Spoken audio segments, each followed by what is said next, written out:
Hey friends, welcome into the IIHF live show, pregame edition, semi-final Saturday, live from Avicii Arena in Stockholm, and what a treat we have for you. One of the most surprising matchup you could ever imagine, Switzerland versus Denmark. In the media, we can be prone to hyperbole. We see something, we want to call it the greatest, the biggest, the best, the most, and it's usually not true. But every now and then, something happens on the field, on the ice, that warrants all the adjectives and then some. And that's what happened on Thursday night. Denmark beating Canada. Think about what Denmark was up against in this tournament, trying to get past Canada for the first time into the semifinal. They lost their first 3 games. They had to win in penalty shots against Germany just to make it to the quarterfinals. They're drawing from a pool of 4 full-time NHLers playing against Canada who might have 4 Hall of Famers on their team, and they're doing it and trying to advance to the semifinals for the very first time in the history of the country. And to have a comeback the way they did, that warrants maybe the greatest upset in the history of this tournament, setting off some of the most incredible scenes we have ever seen. No hyperbole. That's the truth. And for their win, what do they get? Switzerland, a team that has been rolling along through the round robin, has been one of the best teams in the last several years, also looking through a breakthrough of their own, trying to find their first ever gold medal as a country. That's what's on tap for us in the semifinal.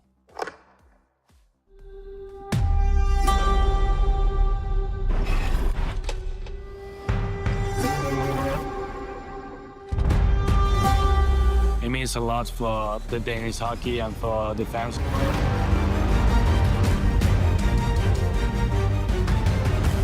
We cannot underrate them. We know them from the groups already, and we are prepared for the semifinal. Centering pass, Easter score! Really looking forward to the game. I hope for a great atmosphere. Steelers, fire, score!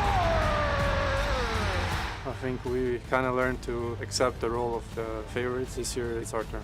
They score! That's it! And we're not done yet. We will keep fighting.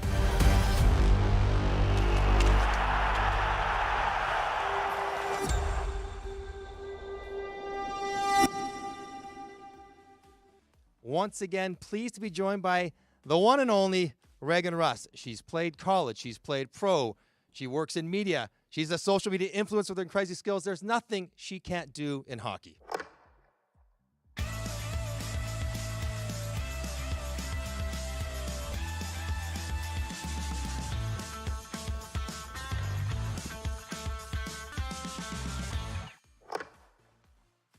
I love it. You never get tired of watching your own videos. It's perfect. Welcome back. I get tired. No, I never get tired seeing your 6 skills. All right, welcome back. It's been 2 days since the monumental upset of Denmark over Canada. So before we look forward, let's take a little look back about what happened in that game. Your initial thoughts on the game and on the upset.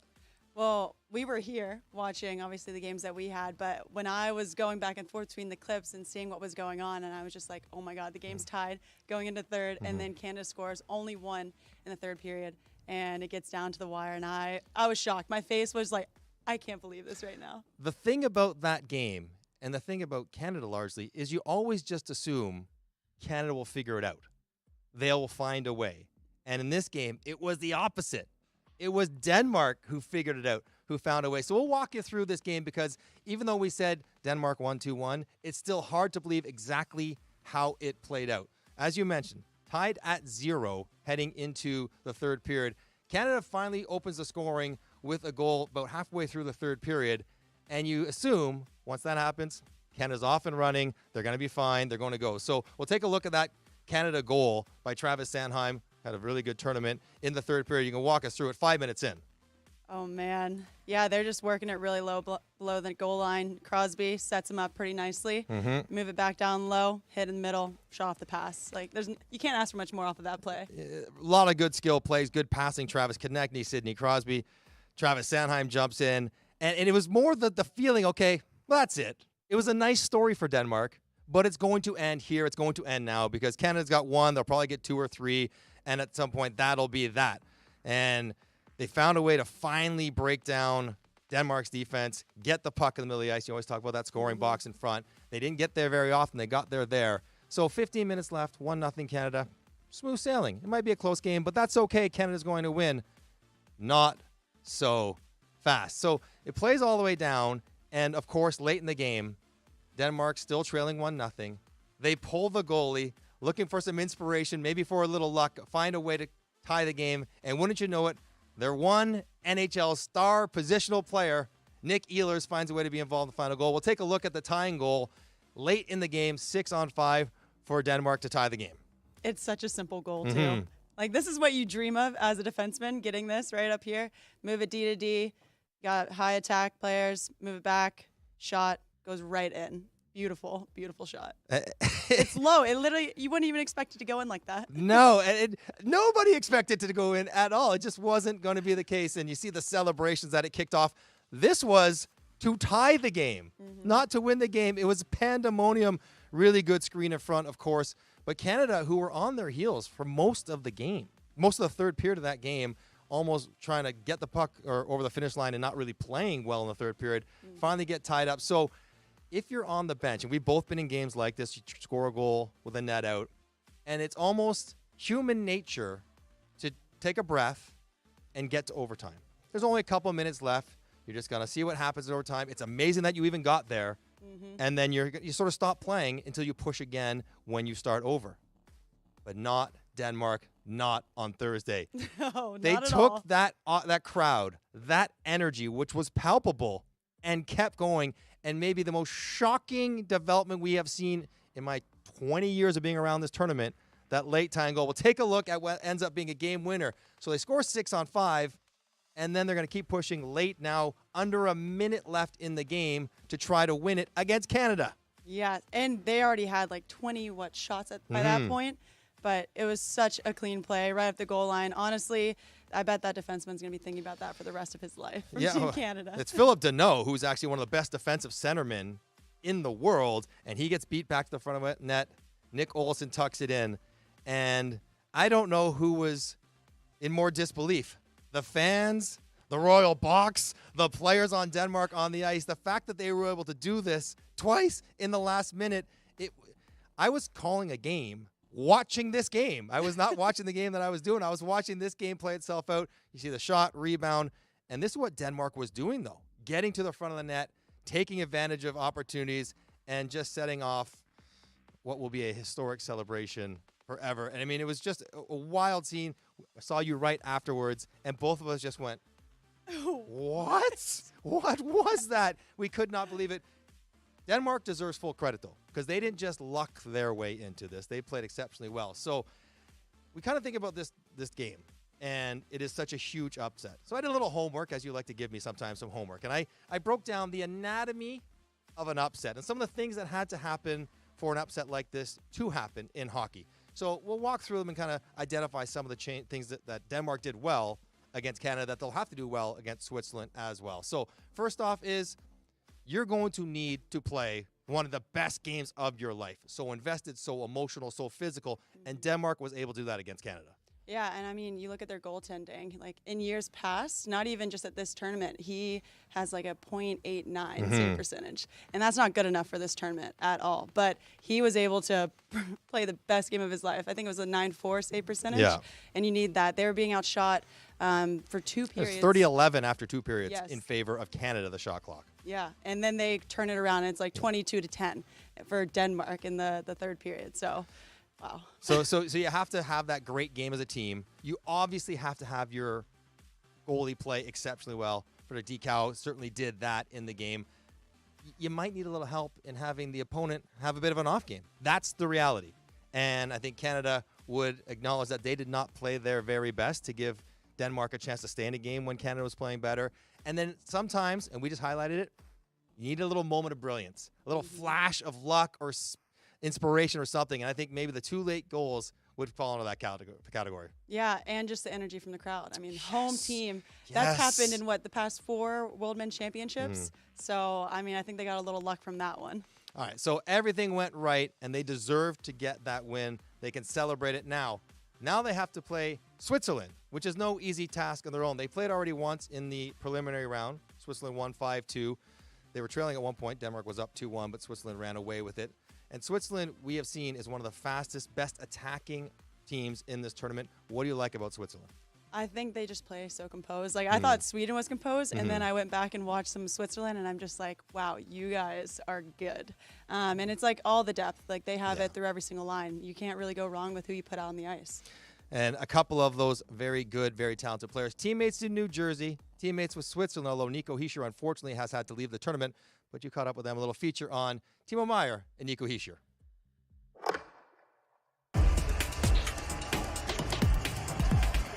When you come here and have the chance to represent your country, it's a huge energy boost, and just the positive environment, the fun we have with each other.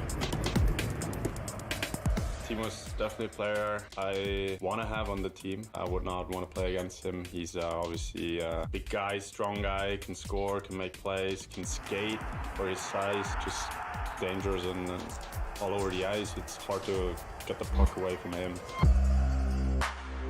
He's not the loudest guy, but he just more lets his action speak for him. You can tell by the way he plays for the team, all the decision he makes are team first, and I think that's, if you're around him, it's not the words that are loud, it's his actions. He's not going to miss that. He scores. It's very respected by everybody, and it pulls everybody the right way if you watch him play. You've been part of the silver team in 2018. You've been part last year. When will the time come for Switzerland to change the color of the medal? Hopefully as soon as possible. This year? Why not? Here's Andrighetto with time. Shoots, score!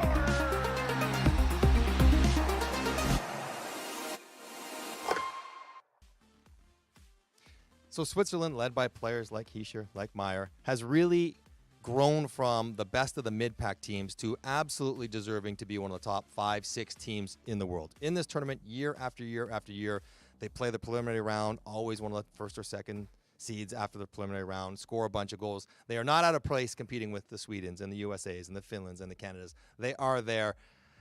Players like Meier, who will play a big role, what do they do for Switzerland when they add them to the domestic player mix? I mean, the way that he plays is so simple. The way he shoots is always like low. He like really knows how to place the puck, and then he's just always in the right spots. He's always floating around a little bit in the net, backdoor. He's gotten a few backdoor goals, and he's had 50-point seasons the past 3 seasons in NHL. Churns them out one after another, no one problem. One after another. So he's a solid player, and he can really just complement any player that he plays with. One of the things that I always admire about Switzerland, and it's a bit unique to their team because they sort of split their team almost down the middle, NHL players and players that don't play in the NHL. And they do maybe the best job of all the teams of blending talent, lines, system play amongst NHL guys, NHL star players, and non-NHL players. It's really amazing. You look at their lines. They don't play the 3 NHL guys who come together. They mix and mingle and mix and match all the time. And I've always found that impressive about both the NHL players who come back and play the World Championship, that they're able to do that, but also for the non-NHL players who then go play with Nico Hischier as your centerman or Timo Meier as your winger, and they don't think anything of it. There's a real cohesiveness to this team when they get their lines together. Yeah, and a lot of them play in the Swiss league too. For sure. So it's a pretty good league. I know some one people, of the best. It is one of the Yes. best for sure. So I think it's not hard for them to be able to fit in with each other. And like I think they've had so much chemistry too over the years. Like it's not their first time playing with each other either. So I mean it's been a beautiful sight to see. Yeah, a lot of familiarity in this tournament and from playing in Switzerland. A couple guys that are not NHLs that are having absolutely standout tournaments and will be a handful for Denmark in this game. Sven Andrighetto and Dennis Malgin. These two guys who played together in this tournament, and Andrighetto piling up the goals, Malgin piling up the assists. They're both guys who played a little bit in North America, but are elite-level offensive players over in Europe. But what's interesting about this tournament, and I've covered Dennis Malgin for years, he's a shooter. He's a scorer. He's a volume guy who puts pucks on net to score goals, and yet in this tournament, all he's doing is passing to Andrighetto to score a goal. It's amazing how that role reversal for Malgin has taken place in this tournament, and it's worked so well with Andrighetto. But that is what Switzerland does. All these talented players, they just figure out what you need, and they find a way to give it to them. So Denmark has that facing ahead of them. If you're Denmark, knowing you've played Switzerland once, what are your thoughts about going up against Switzerland in the semifinal? I mean, I think they're still riding the high. I would be if I was Denmark, but I think they're not even just their chemistry, but like their coaching has been so good. Like it's hard to bring together a team that maybe they don't have as many of the same players as last year, but being able to do it this championship, Denmark, I mean, Switzerland might have it cut out for them. We saw how it went last time, and if they win against Switzerland, they deserve to win it all. Yeah, they would. Now, we have to have good coaching and good experience. Now, Morton Poulsen, mid-30s, 13th world champion, had a great year in Herning this year, one of the leaders for Denmark. Let's get to know him a little bit better.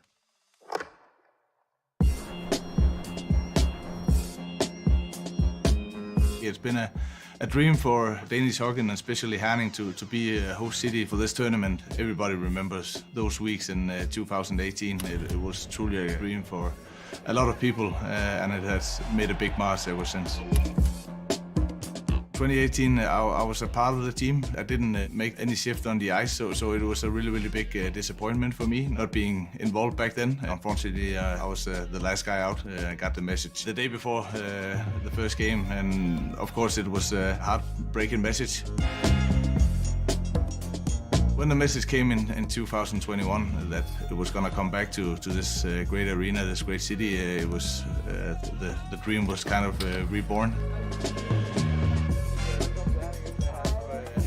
Oh, it is a special feeling. I've been lucky enough to represent Denmark all around the world. Now the hotel is 400 meters from my own house. It's crazy, such a small city, and now everyone is just committed to make it as great as possible. And it makes me really proud to represent Herning and Denmark in the best way possible.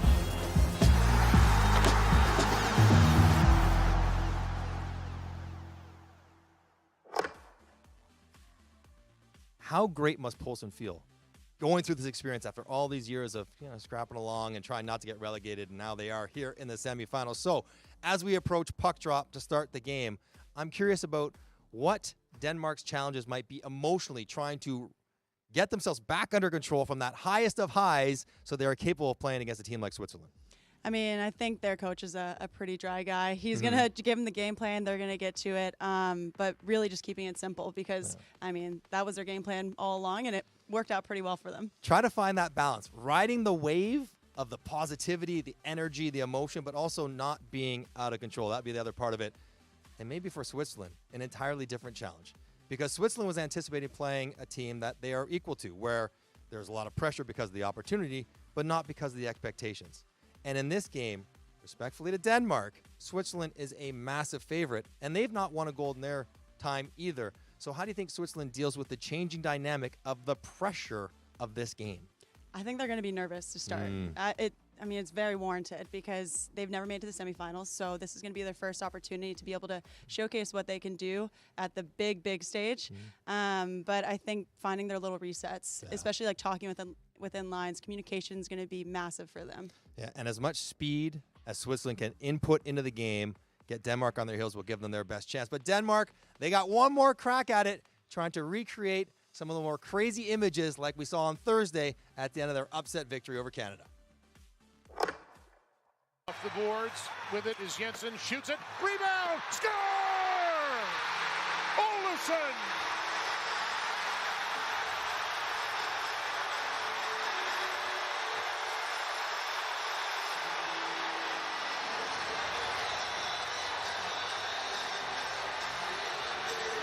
Olsen has put Denmark ahead of Canada with 49 seconds to go in the third. Absolutely stunning.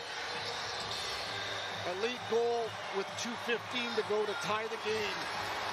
We're under a minute left. And Olsen knifes this thing as Binnington slides side to side. The top half of the net is available, but that is a high degree of difficulty for Olsen to get that thing upstairs.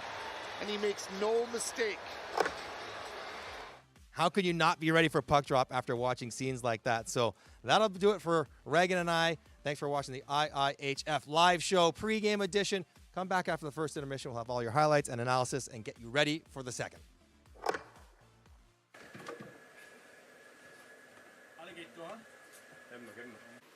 Varje duell vi inblandade i. Ge tusan för att vi ska vinna den, boys. Vad det än är för någonting. Vinner alltså. Starta. Dickon. Jeppe. Brugisson.